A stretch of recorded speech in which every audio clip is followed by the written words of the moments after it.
जरूरी सेवाएं ना रुकने पाए। मंत्रियों के साथ 3.5 घंटे की हाई लेवल मीटिंग हुई है, जिसमें प्रधानमंत्री नरेंद्र मोदी ने सख्त निर्देश दिए हैं। नमस्कार, आप देख रहे हैं न्यूज 18 का डिजिटल प्लेटफॉर्म। मैं हूं आपके साथ श्रुति श्रीवास्तव। प्रधानमंत्री नरेंद्र मोदी ने वैश्विक ऊर्जा संकट और संभावित सप्लाई चेन बाधाओं को देखते हुए एक बेहद महत्वपूर्ण हाई लेवल मीटिंग की अध्यक्षता की। प्रधानमंत्री आवास पर 3.5 घंटे तक चली इस मैराथन बैठक में गृह मंत्री अमित शाह, रक्षा मंत्री राजनाथ सिंह और एनएसए अजीत डोभाल सहित कई वरिष्ठ मंत्री और अधिकारी शामिल हुए। LPG gas cylinder, petrol, diesel, kerosene सहित तमाम मुद्दों पर पीएम को मंत्रालय की तरफ से अपडेट दिए गए। प्रधानमंत्री का स्पष्ट और सख्त संदेश दिया कि इजरायल और अमेरिका और ईरान युद्ध के बीच देश में किसी भी कीमत पर जरूरी सेवाएं और आम जनता की जरूरतें प्रभावित नहीं होनी चाहिए। वहीं इस मीटिंग के मुख्य जो रणनीतिक पॉइंट रहे वो क्या रहे? पहला, सप्लाई आपूर्ति सुनिश्चित करना, यानी कि पीएम ने पेट्रोलियम और खाद्य मंत्रालय को निर्देश दिया है कि तेल, गैस और उर्वरकों का पर्याप्त बफर स्टॉक बनाए रखे ताकि अंतर्राष्ट्रीय अस्थिरता का असर भारत पर ना पड़े।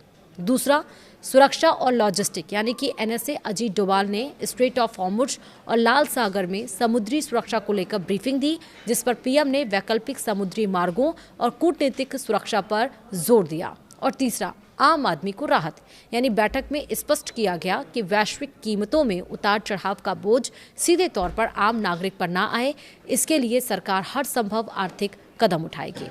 फिर सवाल ये कि मिडिल ईस्ट में गहराते युद्ध के बीच प्रधानमंत्री नरेंद्र मोदी के आवास पर आपातकालीन उच्च स्तरीय बैठक में वित्त मंत्री निर्मला सीतारमण और राष्ट्रीय सुरक्षा सलाहकार एनएसए अजीत डोभाल भी थे। प्रधानमंत्री देश में तेल, गैस और उर्वरक की निर्बाध आपूर्ति सुनिश्चित करने के लिए सुरक्षा और लॉजिस्टिक की बारीकी से समीक्षा किए। सभी मंत्रालयों के अफसरों से उन्होंने अपडेट भी लिया। वहीं 28 फरवरी से शुरू हुआ यह संघर्ष अब अपने तीसरे सप्ताह में प्रवेश कर चुका है।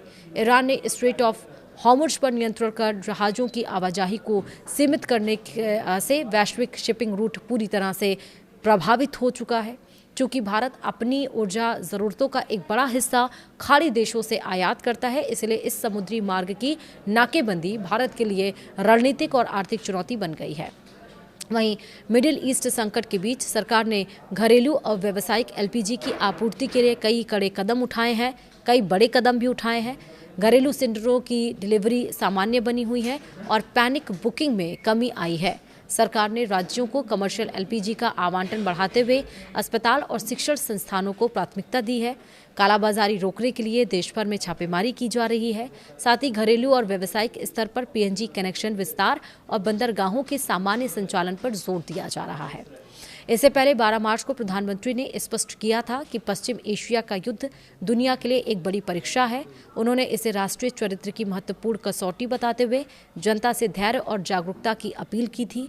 सरकार का मुख्य लक्ष्य यह सुनिश्चित करना है कि वैश्विक अस्थिरता का असर भारतीय उपभोक्ताओं की जेब और घरेलू उद्योगों पर न पड़े। युद्ध शुरू होने के बाद से पीएम मोदी लगातार वैश्विक नेताओं के संपर्क में हैं। उन्होंने सऊदी अरब, यूएई, कतर, इजरायल और ईरान सहित कई देशों के राष्ट्रीय अध्यक्षों से फोन पर बात की है। आज की बैठक में इन कूटनीतिक चर्चाओं के नतीजे और वैकल्पिक सप्लाई रूट पर भी विचार किया गया है। वीडियो में था ही। नमस्कार।